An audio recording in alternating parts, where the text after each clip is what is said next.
Hello friends, स्वागत है आप सभी का एक बार फिर से मेरे यूट्यूब चैनल कहानियों का सफ़र में। आज मैं आपके लिए एक नई कहानी लेकर आई हूँ। प्राचीन समय की बात है। एक राज्य में एक राजा राज करता था।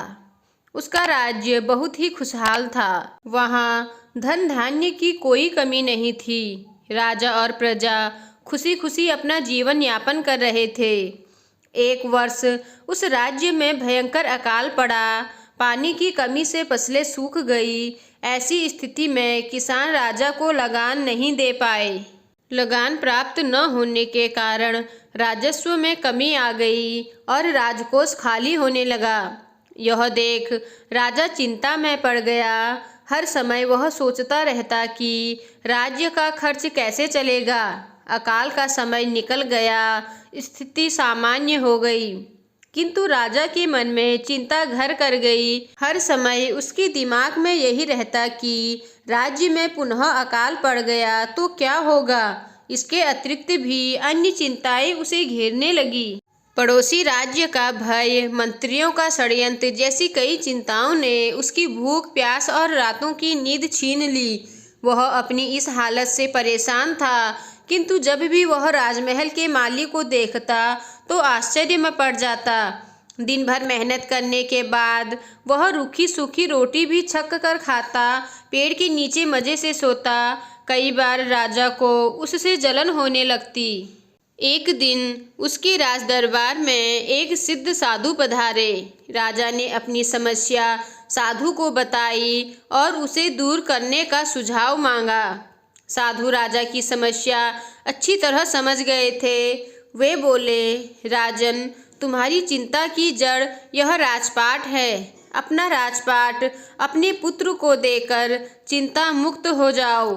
इस पर राजा बोला, गुरुवर, मेरा पुत्र मात्र 5 वर्ष का है। वह अबोध बालक राजपाट कैसे संभालेगा?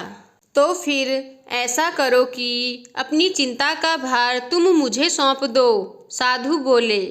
राजा तैयार हो गया और उसने अपना राजपाट साधु को सौंप दिया। इसके बाद साधु ने पूछा, अब तुम क्या करोगे? राजा बोला, सोचता हूँ कि अब कोई व्यवसाय कर लूँ, लेकिन उसके लिए धन की व्यवस्था कैसे करोगे?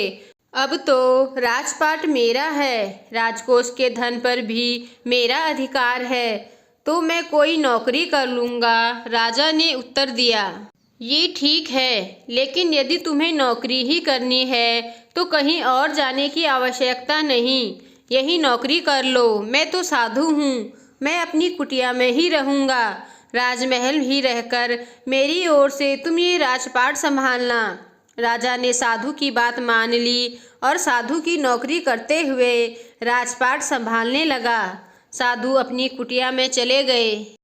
कुछ दिन बाद साधु पुनः राजमहल आए और राजा से भेंट कर पूछा, कहो राजन, अब तुम्हें भूख लगती है या नहीं, और तुम्हारी नींद का क्या हाल है? गुरुवर, अब तो मैं खूब खाता हूँ और गहरी नींद सोता हूँ।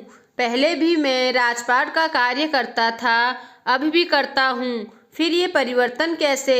ये मेरी समझ के बाहर है। राजा ने अपनी स्थिति बताते हुए प्रश्न भी पूछ लिया।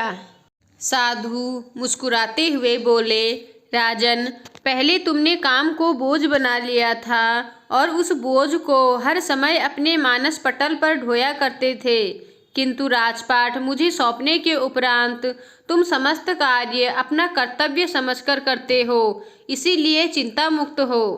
तो दोस्तों, इस कहानी से हमें यह सीख मिलती है, जीवन में जो भी कार्य करें उसे अपना कर्तव्य समझकर करें, न कि बोझ समझकर। यही चिंता से दूर रहने का तरीका है।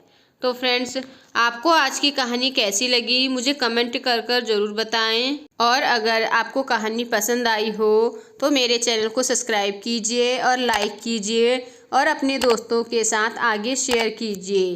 तो दोस्तों, हम कल फिर मिलेंगे एक नई कहानी के साथ। धन्यवाद।